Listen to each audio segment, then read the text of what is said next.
शान्तम् पद्मासनस्थम् शशिधरमकुटम् पञ्चवक्त्रम् त्रिनेत्रम् शूलम् वज्रम् च खड्गम् परशुमभजितम् भव्यभागे वहन्तम् नागम् पाशम् च घण्टाम् प्रलयमुदवहम् चाङ्कुशम् वामभागे नानालङ्कारयुक्तम् स्फटिकमणिनिभम् पार्वतीशम् नमामि।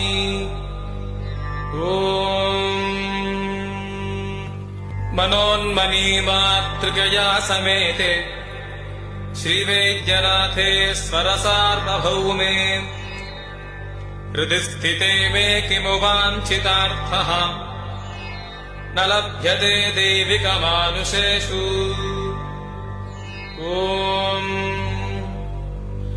हृत्पद्मे मनसा विभावितमहामादोपरि